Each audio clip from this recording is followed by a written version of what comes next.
Cenizas y alas. Volumen 3. El peso de lo que elegimos.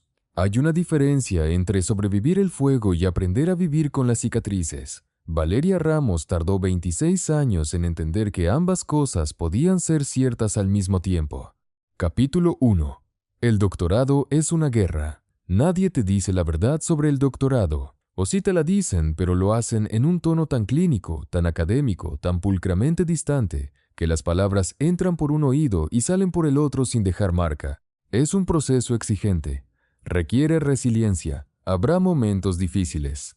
Lo que nadie dice es esto. Hay semanas en que te levantas a las 5 de la mañana y te acuestas a la 1 de la madrugada y en el medio de esas 20 horas tienes exactamente 40 minutos que puedes llamar tuyos. Y en esos 40 minutos no descansas porque tu cerebro no sabe apagarse. Solo sabe procesar, iterar, buscar el error en el modelo, encontrar la variable que no cuadra, preguntarse si el problema está en los datos o en ti. Valeria Ramos llevaba 18 meses en el doctorado cuando el proyecto se cayó. No de golpe. Los proyectos de investigación no se caen de golpe. Eso sería casi misericordioso. Se caen despacio, como un edificio con la estructura comprometida. Primero una grieta pequeña que uno decide ignorar, luego otra, luego el momento en que uno está mirando los datos a las 11 de la noche y comprende, con la claridad brutal de las 11 de la noche, que la grieta no era pequeña, era todo el edificio. El problema estaba en el material.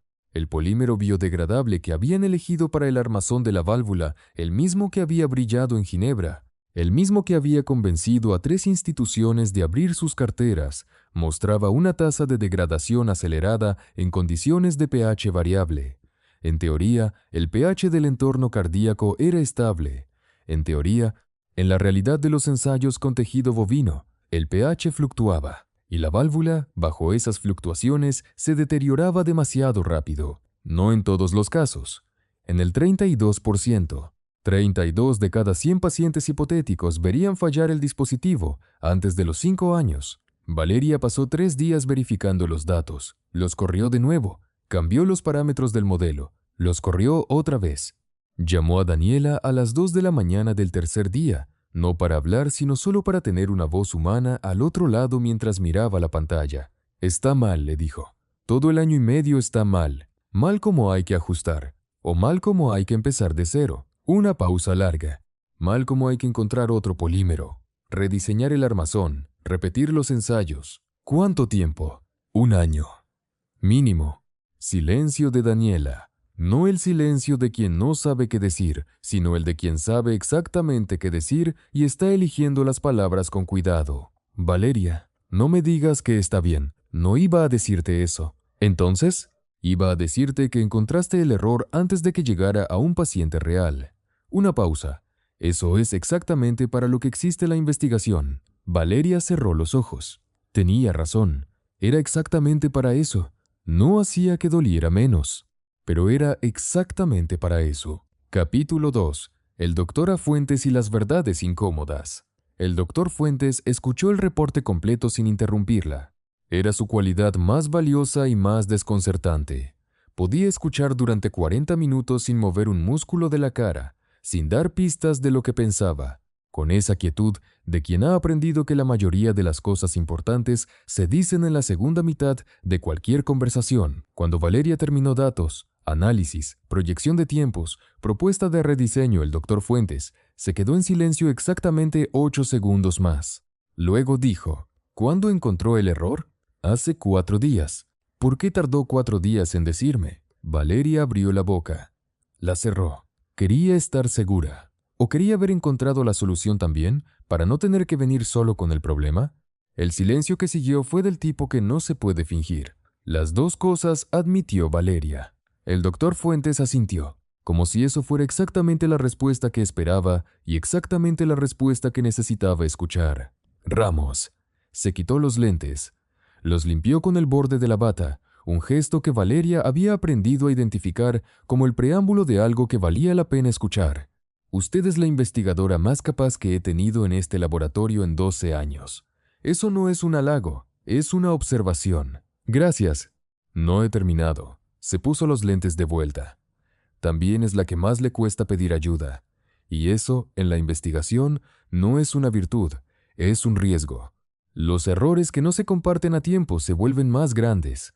Los problemas que se cargan solos pesan el doble. Valeria miró la superficie del escritorio. Crecí aprendiendo que pedir ayuda era una vulnerabilidad.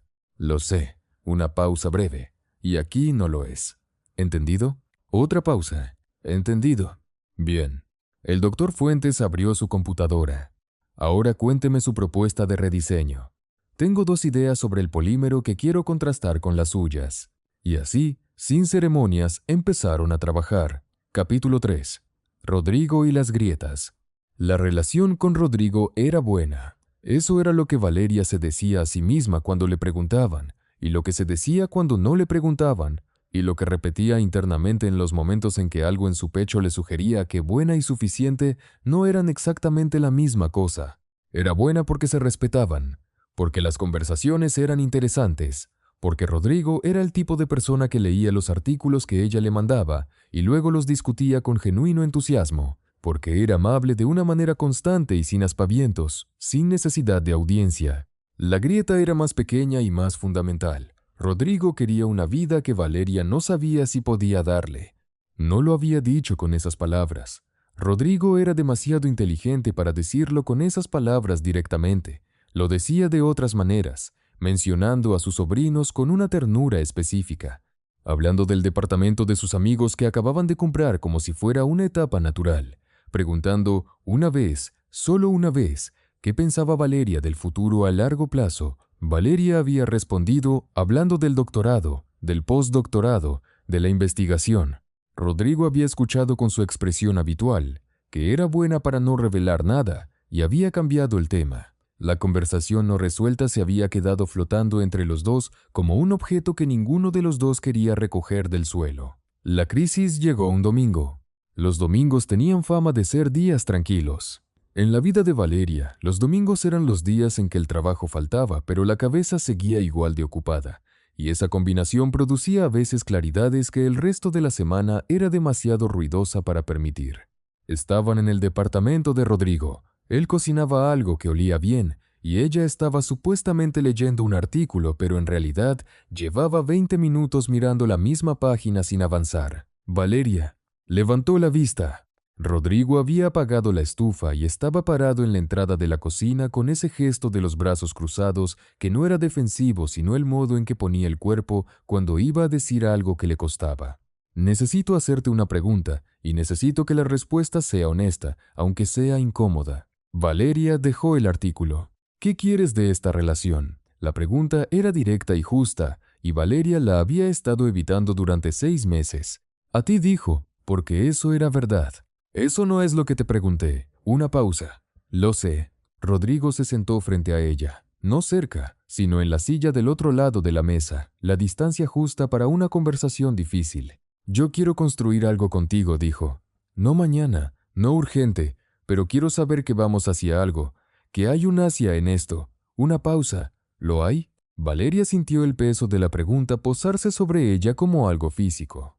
La respuesta honesta era complicada. La respuesta honesta era, quiero que lo haya, pero no sé cómo quererlo. Crecí en una casa donde construir con alguien significaba perder terreno, donde el amor de los adultos era transaccional y condicional y peligroso, y aunque sé que eso no es verdad aquí, mi cuerpo todavía no lo sabe del todo. Pero Valeria había aprendido, en 26 años, que las respuestas que uno no puede decir en voz alta son exactamente las que más necesitan decirse. Así que las dijo, todas. Tardó 15 minutos.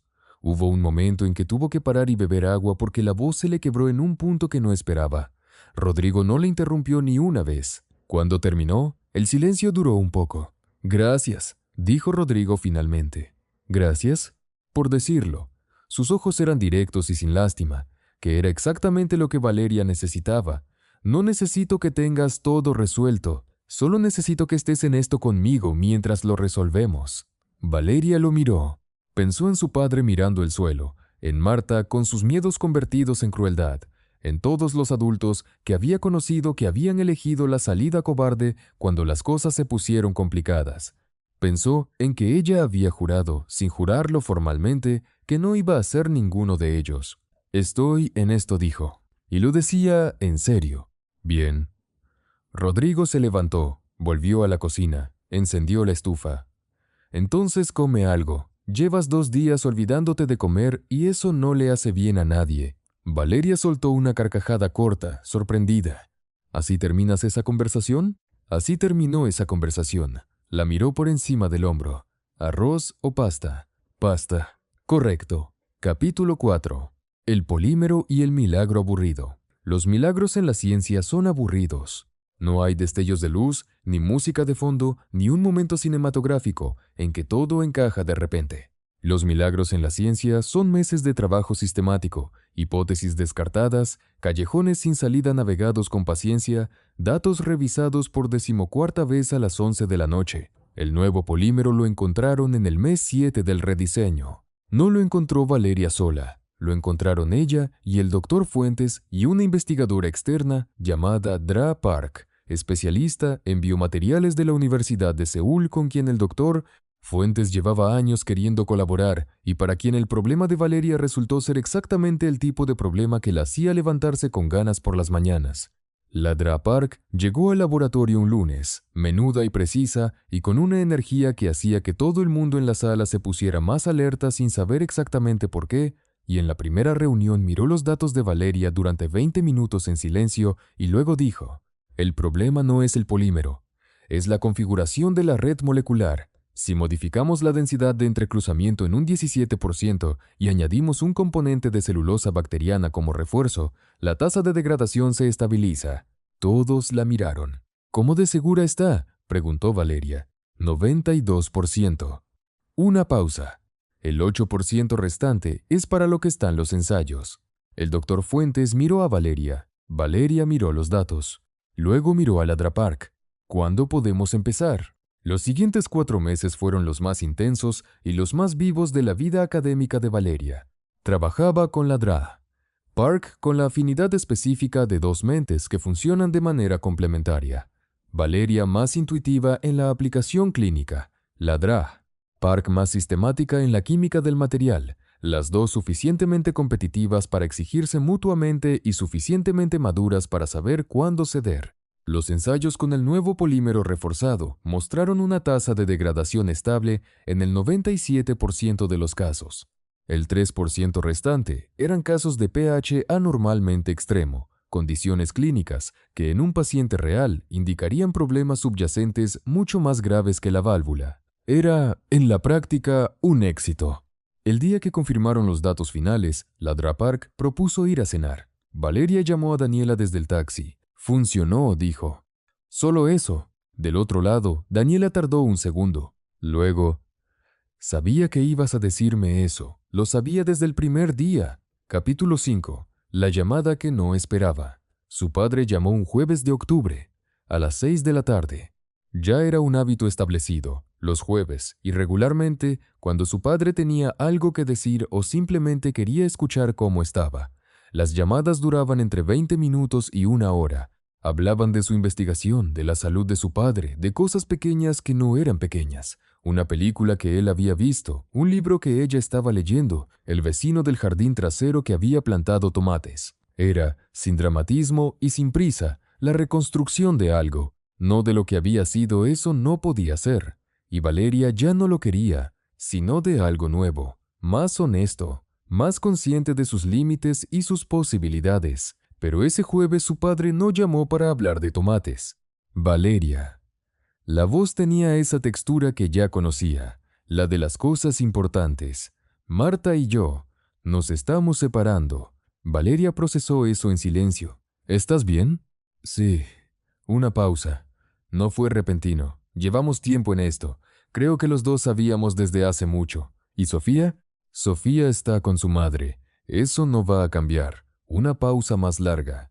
Valeria, quiero pedirte algo y tienes todo el derecho de decir que no. Dime, ¿podrías venir en Navidad? Navidad. La casa. Su padre solo en la casa que había sido de Marta durante más de una década. Valeria pensó en el cuarto lavandería, en el jardín descuidado, en la silla de hierro donde Marta le había dicho la verdad que nadie esperaba que dijera. Pensó en 40 minutos de llamada que se habían vuelto semanas de llamadas de 1 hora. Pensó en lo que Daniela le había dicho una vez. Perdonar no significa olvidar. Significa elegir qué cargas siguen siendo tuyas. Voy, dijo. Pero no me quedo más de 4 días.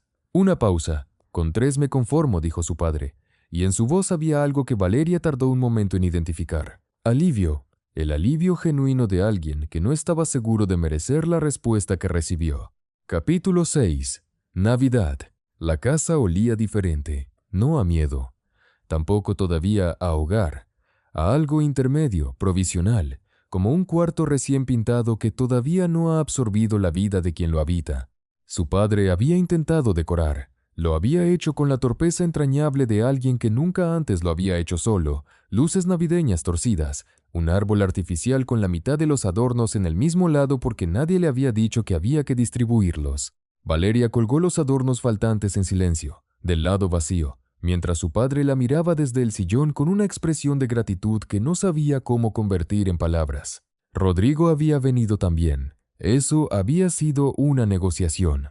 Valeria no estaba segura de querer mezclarlo con ese espacio todavía frágil, y Rodrigo no había insistido, pero había dicho: «Si cambias de opinión, dímelo. Cocino bien y no me incomoda el silencio». Lo había llamado desde el aeropuerto. ¿Todavía ofrece lo de cocinar? Estoy haciendo la maleta ahora mismo. La Nochebuena fue extraña y tranquila y más cálida de lo que Valeria hubiera predicho. Rodrigo cocinó. Era verdad que cocinaba bien. El padre de Valeria y él encontraron, con sorprendente rapidez, un idioma común en el fútbol y en las quejas sobre el sistema de salud, y Valeria los escuchó desde la cocina mientras picaba cilantro y pensaba que la vida tenía una manera de armar escenas que uno nunca se hubiera imaginado escribir. Después de cenar, su padre sacó un álbum de fotos. El tipo de cosa que los padres hacen cuando se están poniendo viejos y se dan cuenta de que el tiempo no avisa. Había fotos de Valeria de niña que ella no recordaba. 4 años, 5, con su madre en un parque. Su madre joven y riendo con esa risa que Valeria guardaba en algún lugar del pecho y sacaba en ocasiones especiales, como algo demasiado valioso para el uso cotidiano. «Se parecen mucho», dijo su padre, mirando una foto. Siempre se parecieron. Valeria tomó la foto. Su madre, ella misma, con 4 años y una paleta de mango y una expresión seria que, ahora que la veía, reconocía perfectamente. «¿Cómo era?», preguntó. No porque no lo supiera, sino porque quería escucharlo de él. Quería saber qué había visto su padre en esa mujer que merecía que alguien la recordara. Y su padre habló. Durante 1 hora, habló de la madre de Valeria con una honestidad y una ternura que Valeria no había escuchado nunca de él. Habló de cómo la conoció, de qué le gustaba, de sus defectos también porque los tenía, porque todos los tienen, porque la gente muerta merece la dignidad de ser recordada completa. Habló de cómo fue el final, de cómo él no supo manejar el duelo, de cómo el miedo a volver a perder a alguien lo había hecho tomar decisiones que ahora, con más años y más perspectiva, reconocía como la clase de errores que no tienen excusa pero sí tienen explicación. No le pidió perdón. Lo sabía o lo intuía. El perdón no se pide, se gana, y se gana con tiempo y con actos, no con palabras en Nochebuena. Pero habló, y hablar, descubrió Valeria esa noche, era el principio de todo lo que podía seguir. Capítulo 7. Lo que sigue. Enero llegó con nieve en la ciudad donde no nevaba casi nunca. Valeria lo vio desde la ventana del departamento que ya era enteramente suyo. Daniela se había mudado con su novio en octubre, con una mudanza que implicó 3 viajes, 4 amigos, una pizza y muchas lágrimas de las que ninguna de las dos iba a admitir haber derramado, y pensó que la nieve tenía la costumbre inconveniente de volver todo más silencioso de lo que uno está preparado para que sea. Tenía sobre el escritorio los borradores finales de su tesis, una carta de la DRA, Park invitándola a presentar en Seúl en primavera, una propuesta de publicación conjunta del Dr. Fuentes en una revista de primer cuartil, y una pregunta de Rodrigo, hecha la semana anterior de manera tan casual que casi pasó desapercibida. ¿Habías pensado que este departamento es demasiado grande para una persona sola? Valeria había respondido que el departamento era exactamente del tamaño que necesitaba. Rodrigo había sonreído y no había dicho nada más. Pero la pregunta seguía ahí, suspendida con una paciencia que le parecía característica de él. Sin urgencia, sin ultimátum, solo presente, esperando que ella estuviera lista para recogerla del suelo. Valeria miró la nieve. Luego miró el escritorio. Luego abrió la tesis y leyó el primer párrafo. Esta investigación surge de una pregunta simple con una respuesta complicada. ¿Cómo se construye una solución que funcione para todos? No solo para quienes tienen acceso a los recursos necesarios. La respuesta, como toda respuesta honesta, empieza con admitir lo que no sabemos. Lo había escrito a las 2 de la mañana después de que los datos del polímero nuevo se confirmaron. Lo había escrito de un tirón, sin editar, como suelen escribirse las cosas que uno lleva mucho tiempo sin saber qué necesita decir. Era la verdad más concentrada de todo su trabajo. De todo, en realidad. ¿Cómo se construye algo que funcione para todos? Empieza con admitir lo que no sabemos. Empezar. Siempre empezar. Cerró la laptop. Se puso el abrigo. Llamó a Rodrigo. ¿Estás en casa? Sí. El departamento es demasiado grande para una sola persona, dijo Valeria. Una pausa. Larga. Del tipo que contiene una sonrisa que uno no puede ver pero puede escuchar perfectamente. ¿Cuándo quieres que hablemos? Ahora, dijo Valeria. Si tienes café, mejor. Siempre tengo café. Lo sé. Una pausa. Voy para allá. Caminó bajo la nieve con las manos en los bolsillos y el aliento formando nubes pequeñas en el aire frío. La ciudad estaba callada de una manera que no lo estaba casi nunca.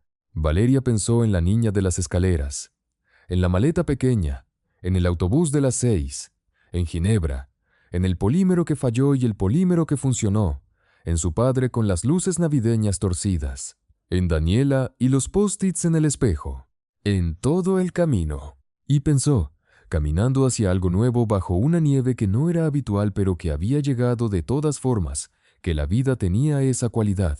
Llegaba aunque uno no la esperara. Llegaba aunque uno hubiera aprendido a desconfiar de las cosas que llegaban. La clave, había descubierto, no era desconfiar menos, era aprender a distinguir. Tocó el timbre. Rodrigo abrió. Olía a café desde adentro. Había luz cálida y orden y todas las cosas pequeñas que construyen un lugar donde uno quiere estar. «Tienes nieve en el pelo», dijo Rodrigo. «Lo sé. ¿Entras?» Valeria lo miró. Miró el departamento detrás de él. Miró la nieve que seguía cayendo afuera. «Sí», dijo. Y entró. Fin del volumen y... Epílogo breve. 6 meses después. La defensa de tesis fue en abril. El comité la aprobó con distinción. El doctor Fuentes, que no era dado a los gestos, le dio la mano durante exactamente 3 segundos y luego dijo: «Buen trabajo, Ramos. La siguiente fase es el postdoctorado». Ya hablé con la Droa Park.